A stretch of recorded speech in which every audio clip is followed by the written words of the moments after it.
3, 2, 1, now. Taken off.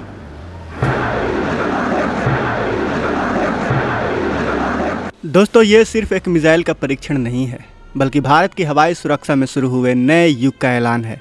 DRDO ने उड़ीसा के तट पर स्थित एपीजे अब्दुल कलाम द्वीप से भारत की स्वदेशी long range surface to air missile प्रणाली प्रोजेक्ट कुसा का सफल परीक्षण करके दुनिया को साफ संदेश दिया है कि भारत अब पुरानी बहुस्तरीय एयर डिफेंस क्षमता को पूरी तरह से स्वदेशी तकनीक के दम पर मजबूत करने की दिशा में तेजी से आगे बढ़ रहा है। रक्षा विशेषज्ञ इस उपलब्धि को लेकर एक परीक्षण नहीं बल्कि आने वाले दशक की भारतीय सुरक्षा रणनीति का महत्वपूर्ण आधार मान रहे हैं। परीक्षण के दौरान मिसाइल ने एक हाई स्पीड एरियल टारगेट को सफलतापूर्वक इंटरसेप्ट किया। आधुनिक रडार ने लक्ष्य को लंबी दूरी से ट्रैक किया। कमांड एंड कंट्रोल सिस्टम में पल भर में निर्णय लिया और मिसाइल ने हवा में ही अपने लक्ष्य को सटीकता के साथ नष्ट कर दिया। इस पूरे परीक्षण में launch, mid course guidance, terminal phase और इंटरसेप्शन सहित सभी महत्वपूर्ण चरणों का मूल्यांकन किया गया। इससे यह साबित हुआ कि भारत की स्वदेशी एयर डिफेंस तकनीक लगातार परिपक्व होती जा रही है। अगर इसकी ताकत की बात करें तो प्रोजेक्ट कुसा को भविष्य के सबसे जटिल हवाई खतरों को ध्यान में रखकर विकसित किया जा रहा है। इसका उद्देश्य केवल लड़ाकू विमानों को मार गिराना नहीं बल्कि cruise missile, drones, airborne early warning aircraft, बड़े सैन्य विमान और विभिन्न प्रकार के हवाई लक्ष्यों के खिलाफ बहुस्तरीय सुरक्षा देना है। अलग अलग दूरी के इंटरसेप्टर मिसाइलों के माध्यम से यह कई स्तरों पर सुरक्षा कवच तैयार कर सकता है, जिससे युद्ध के लिए भारतीय हवाई क्षेत्र में प्रवेश करना पहले की तुलना में कहीं अधिक कठिन हो जाएगा। इस प्रणाली की सबसे बड़ी विशेषता इसका नेटवर्क आधारित युद्ध संचालन है। प्रोजेक्ट कुसा केवल एक मिसाइल नहीं बल्कि एक पूरा एयर डिफेंस इकोसिस्टम है। इसमें आधुनिक long range radar, mobile launcher, command and control centre, सुरक्षित डेटा लिंक और स्वदेशी सॉफ्टवेयर आधारित बैटल मैनेजमेंट सिस्टम शामिल है। भविष्य में यह भारतीय वायुसेना और थल सेना के मौजूदा एयर डिफेंस नेटवर्क के साथ मिलकर काम कर सकता है, जिससे किसी भी दिशा से आने वाले हवाई खतरों पर तुरंत प्रतिक्रिया देना संभव होगा। दोस्तों, इस परियोजना की सबसे बड़ी उपलब्धि इसकी स्वदेशी पहचान है। मिसाइल से लेकर radar, fire control system, communication network और कई महत्वपूर्ण इलेक्ट्रॉनिक तकनीकों का विकास भारत में ही किया जा रहा है। इसमें डीआरडीओ के साथ Bharat electronics limited, Bharat dynamics limited तथा कई निजी और सार्वजनिक रक्षा उद्योग भागीदार योगदान दे रहे हैं।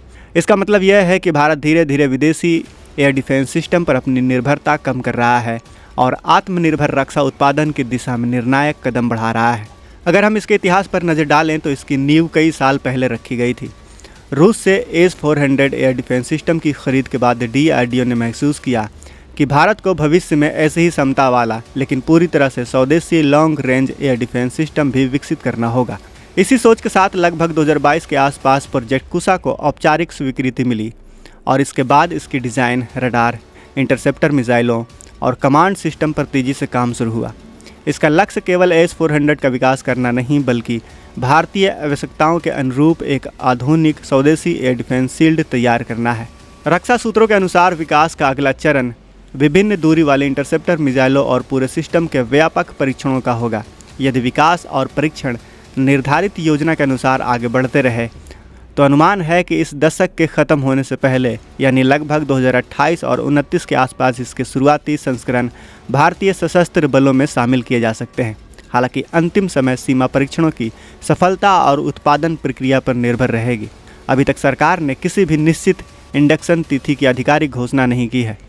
कुल मिलाकर देखा जाए तो प्रोजेक्ट कुसा भारत के लिए सिर्फ एक नई मिसाइल नहीं बल्कि भविष्य की स्वदेशी एयर डिफेंस कवच है। जिस तरह आकाश प्रणाली ने छोटी और मध्यम दूरी की सुरक्षा को मजबूत किया है और S-400 ने लंबी दूरी की क्षमता प्रदान की है, उसी तरह प्रोजेक्ट कुसा भविष्य में भारत की बहुस्तरीय हवाई सुरक्षा का एक महत्वपूर्ण स्तंभ बन सकता है। इसकी सफलता केवल एक तकनीकी उपलब्धि नहीं बल्कि इस बात का प्रमाण है कि भारत अब रक्षा तकनीक खरीदने वाला देश नहीं बल्कि विश्व स्तरीय एयर डिफेंस सिस्टम विकसित करने वाली अग्रणी शक्तियों की श्रेणी में तेज़ी से अपनी जगह बना रहा है। और यह सब हुआ है तो हमारे मेहनती वैज्ञानिकों के बदौलत, हमारे होनहार वैज्ञानिकों के बदौलत, डीआरडीओ के इच्छा शक्ति के बदौलत। तो दोस्तों, वीडियो के एंड में मैं आपसे कहना चाहता हूं कि अगर आप हमारे वैज्ञानिकों को सलूट करना चाहते हैं तो इस वीडियो को लाइक करके अपने दोस्तों के साथ शेयर ज़रूर करें। और अगर आपने अभी तक इस चैनल को सब्सक्राइब नहीं किया है तो इस चैनल को सब्सक्राइब करके कमेंट बॉक्स में जय हिंद ज़रूर लिखें। मिलते हैं अगले वीडियो में। जय हिंद, जय भारत।